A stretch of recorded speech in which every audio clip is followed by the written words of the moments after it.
Section 1. You will hear a conversation between a printing company employee and a customer. First, you have some time to look at questions 1 to 5.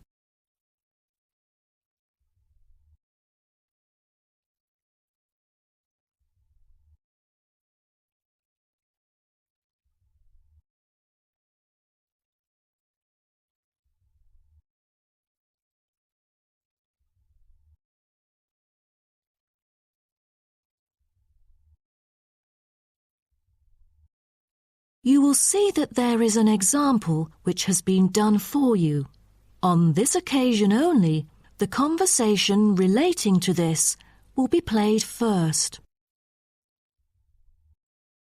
Good afternoon. Welcome to Matrix Printing. I'm John Smith. How can I help you? Good afternoon. I'm here to reprint a brochure for our hotel. There are some pages that need revising.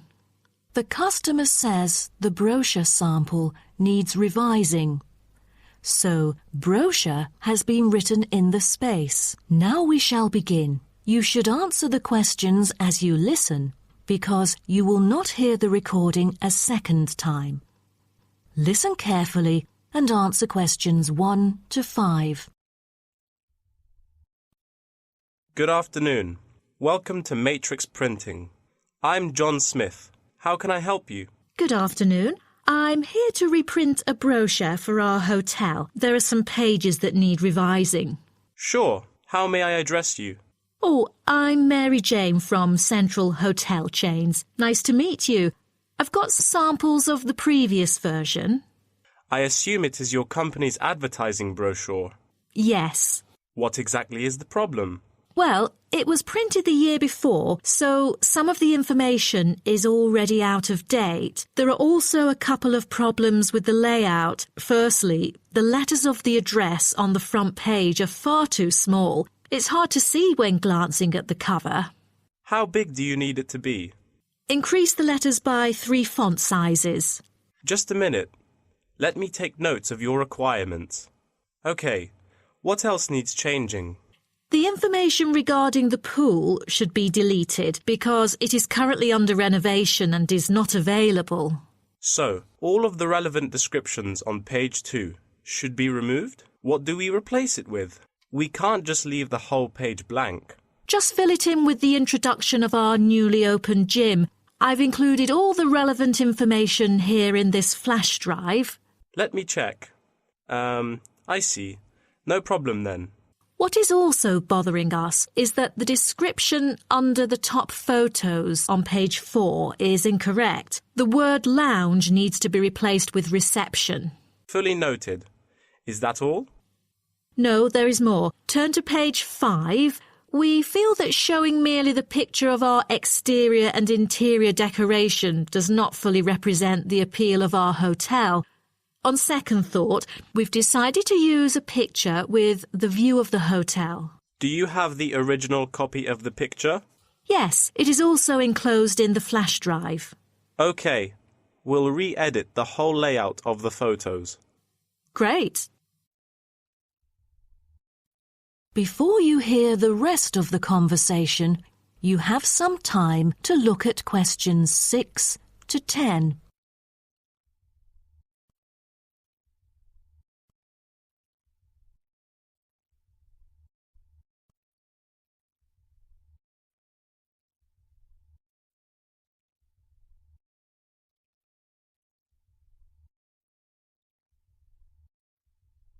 Now listen and answer questions 6 to 10. Let's turn to the next page. Yes. What's wrong with that? It seems perfectly fine to me. At first sight it seems fine, but according to the feedback of the customers, the prices do not stand out. So, we want to change the print from black to red to make it pop out. Okay, I've made notes of all of your requests. Is there anything else? I appreciate it. Just one final request. Could you translate the whole brochure into Spanish? We have customers worldwide, you know, especially those from Latin countries. No problem. What about other languages, like Japanese, Chinese or German? These are our most popular target languages. I have to ask the manager about the Chinese version. There's been a surging number of Chinese clients during recent years. However, we don't need German or Japanese translations, as we currently don't have many customers from those two countries. Sure, just keep me updated. So, roughly, when could we get the revised print? We need it before the end of July. It's late June now. Roughly, it'll take 3 weeks to re-edit. So it will definitely be ready before the deadline. Great. To where shall we send the samples? The address is number 9 Green Drive, Clifton, NY 21300. How do you spell Clifton? CLIFFTON, Clifton. And the telephone number? It's 9030366602. Also, if you have any further questions, you can reach me through this number. Okay. That is the end of section 1. You now have half a minute to check your answers.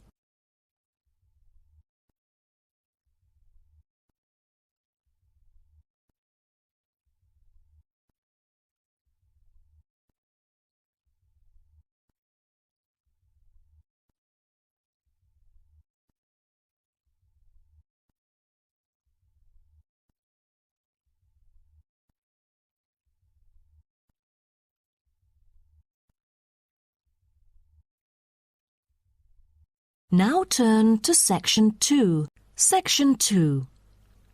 You will hear a guide talking to a group of visitors about a national park. First, you have some time to look at questions 11 to 16.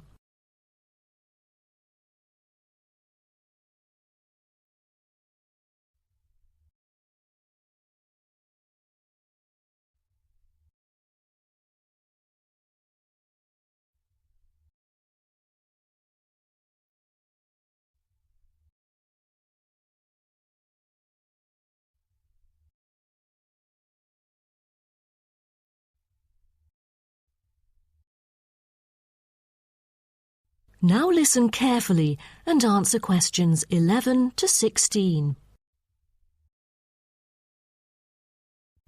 Welcome to Byron National Park. I am Jim Carson, your tour guide for the trip. First, I'd like to give you some basic information about the park.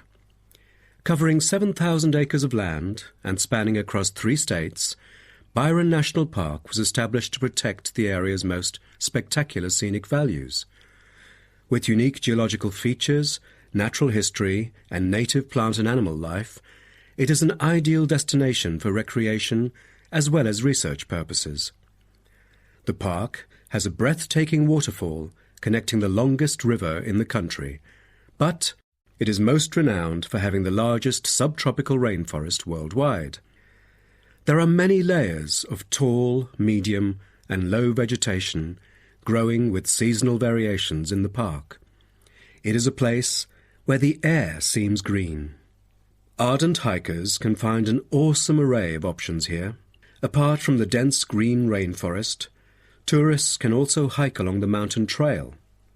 Despite the stunning view, taking photos is not advised on the way up, I'm afraid, as one might get distracted and the narrow trail by the sheer cliff is quite dangerous. When you reach the top of the mountain, there is nothing better than having a picnic under the trees with your family.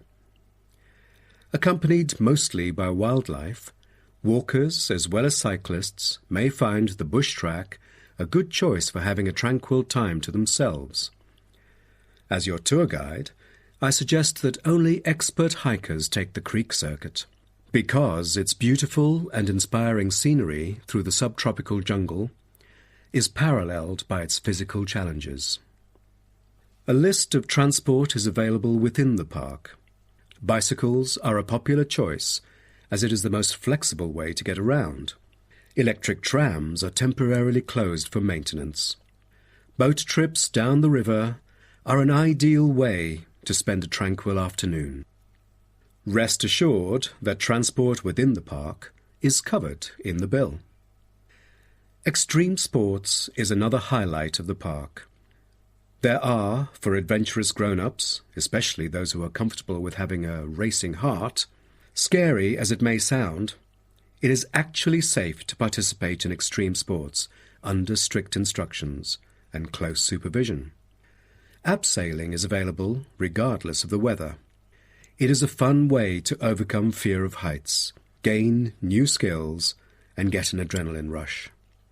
Bungee jumping and paragliding are also available, except for during the summer. At this point, you might worry about meals here. Well, even though there is only one restaurant in the park at the moment, the variety of dishes is astonishing. There are 2 meals included in the price. Just get your meal ticket at the reception before dining. Also, there is no need to make reservations or worry about availability, since there are plenty of tables. Before you hear the rest of the talk, you have some time to look at questions 17 to 20.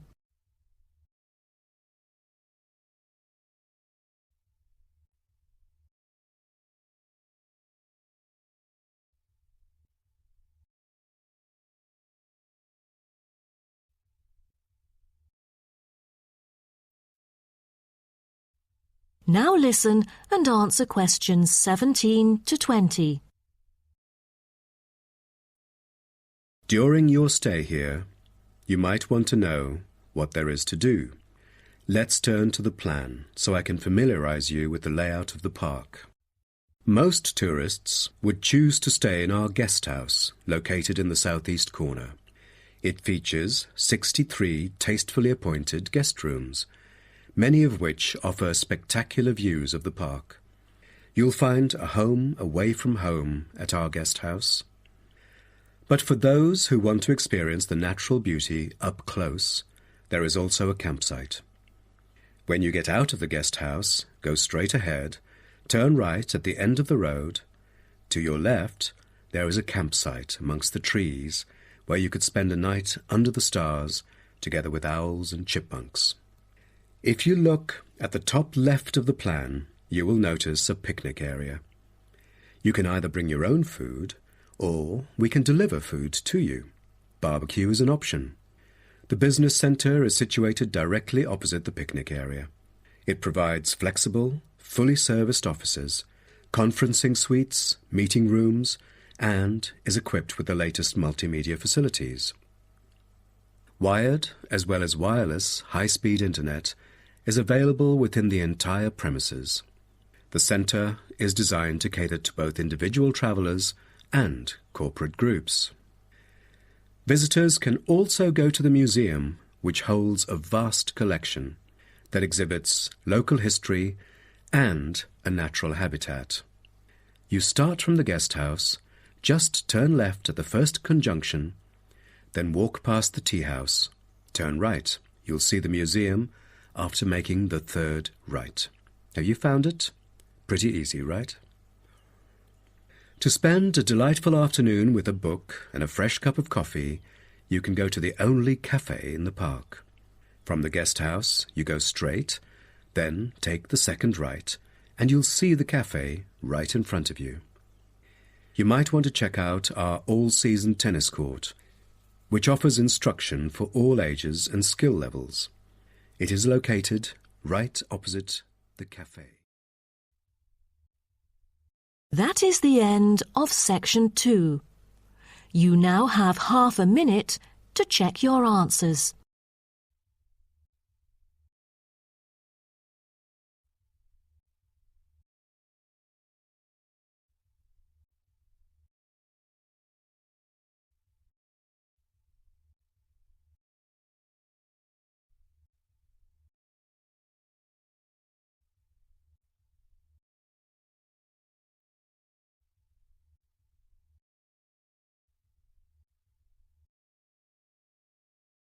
Now turn to section 3. Section 3. You will hear 2 students called Helen and Paul talking to their tutor about a nursing course. First, you have some time to look at questions 21 to 24.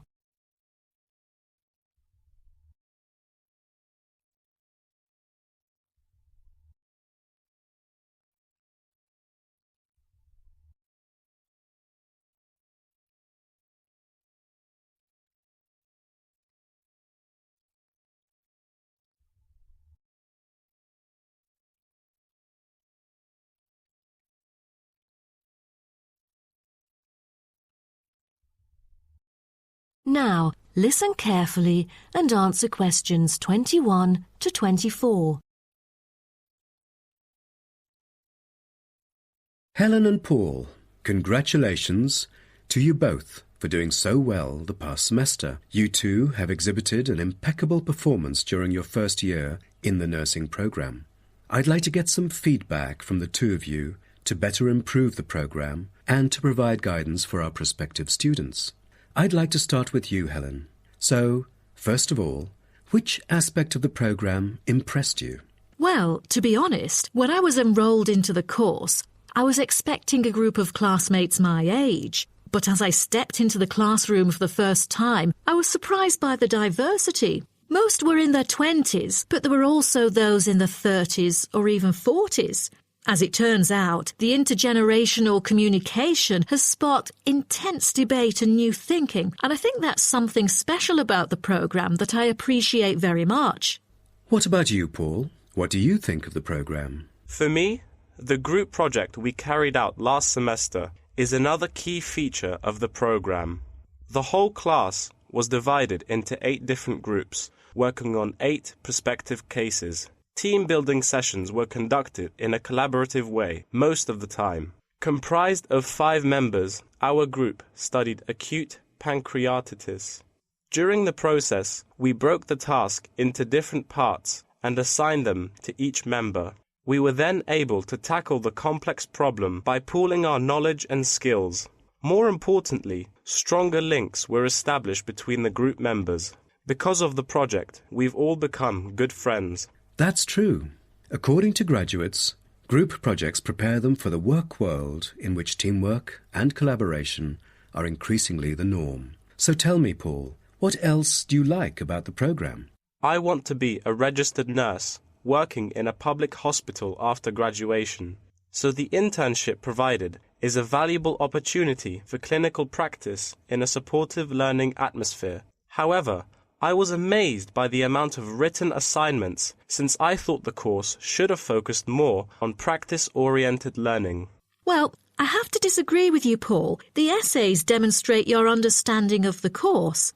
For me, writing essays is a process that involves critical thinking, which challenges me to develop my points more thoroughly. I thus managed to gain a diversity of perspectives. The program is designed to deliver basic and advanced theoretical knowledge of core concepts, including healthcare systems concepts, together with practicum or clinical practice experience to bridge the classroom content to the practice setting. So, I'm afraid written work is unavoidable. Also this year, we've added a module of law. How do you feel about that?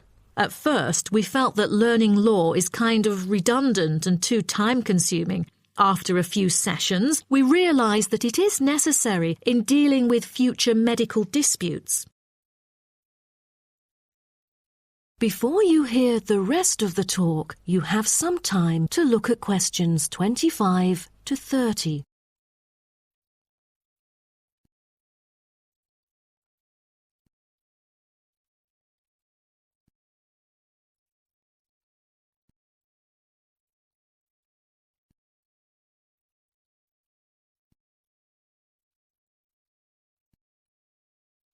Now, listen and answer questions 25 to 30. Do you have any suggestions for prospective students?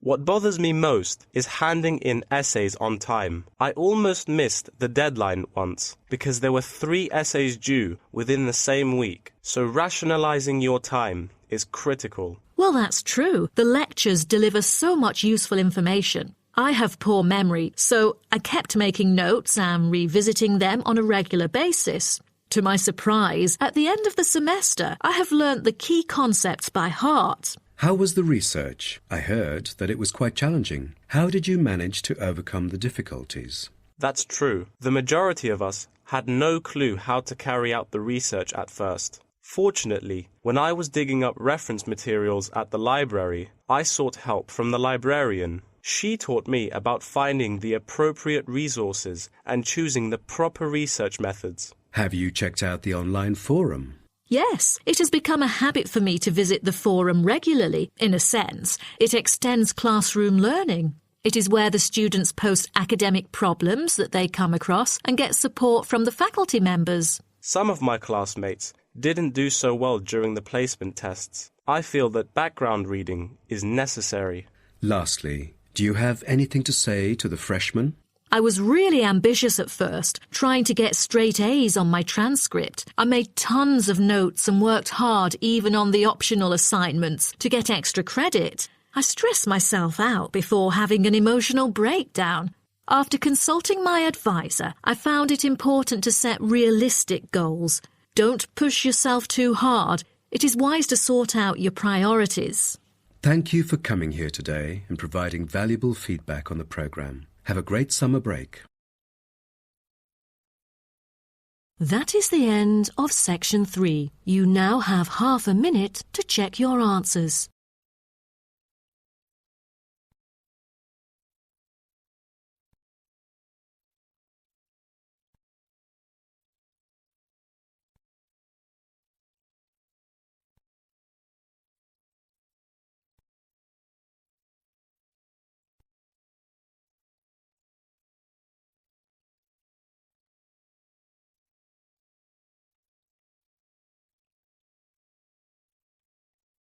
Now turn to Section 4. Section 4. You will hear part of a lecture about African penguins. First, you have some time to look at questions 31 to 40.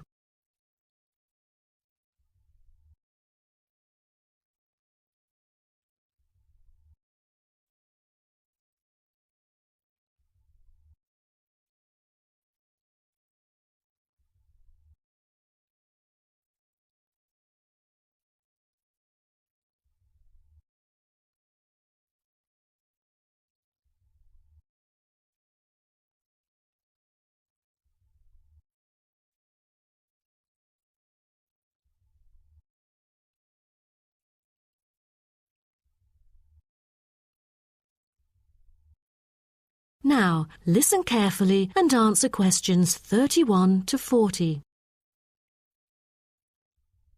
Good morning, everyone. Today's lecture is about a type of adorable animal, the penguin. When you think of penguins, you may picture them surrounded by snow and ice. But not all penguins live where it's cold. African penguins live in the southern tip of Africa. They are usually found within 40 kilometres of the shore and on a number of its surrounding islands. African penguins are also known as jackass penguins because they make donkey-like braying sounds to communicate. African penguins can keep their body temperature at a stable level, but their land habitat can get quite warm, so there are a number of ways for them to stay cool. They limit their daylight movements on breeding sites on land to early mornings and early evenings to avoid too much sun. The pink glands above their eyes can help them cope with the temperate climates. Like other penguins, African penguins spend most of the day feeding in the ocean, which also helps keep them cool. Being a type of small to medium-sized penguin species, African penguins average about 60 centimetres tall and weigh up to 3.6 kilograms. They have a black stripe and a pattern of unique black spots on their chest. Males are larger than females and have larger beaks.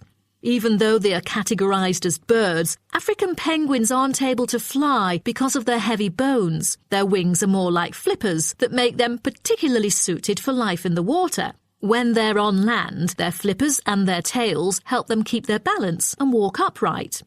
African penguins begin to breed at the average age of 4. When a male and female pair up, they tend to breed together for the rest of their lives.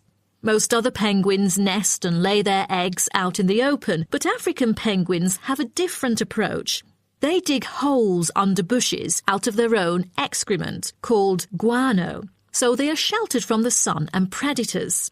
The African penguins survive on a diet that is comprised mainly of marine organisms. They feed primarily on fish like sardines, along with the occasional squid and shellfish. But when normal food is in short supply, they eat tree roots as well.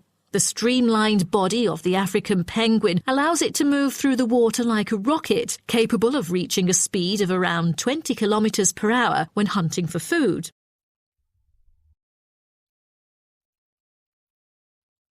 The African penguin's smaller size means that it has many predators both in the water and also on dry land.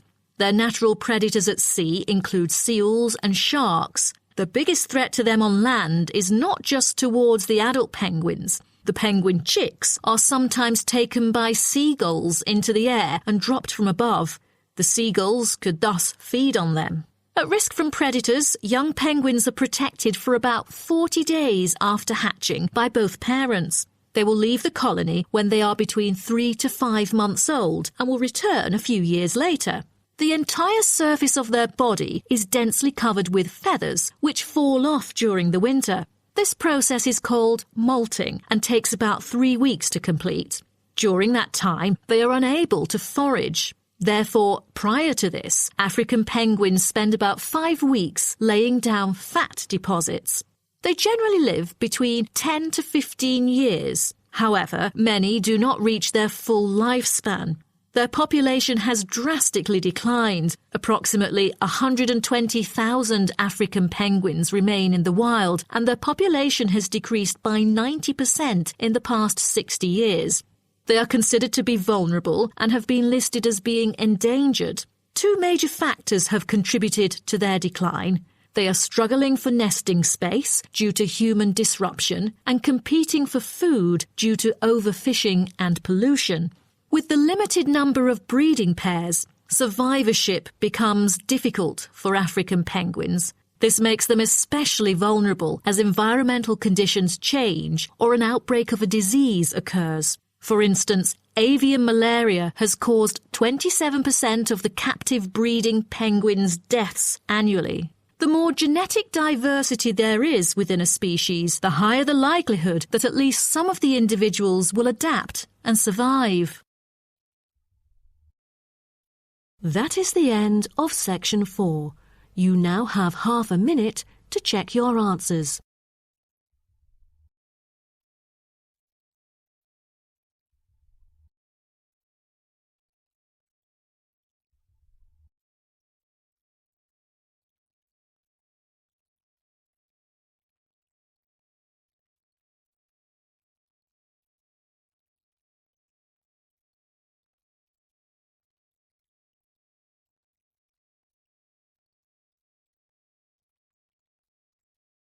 That is the end of the listening test.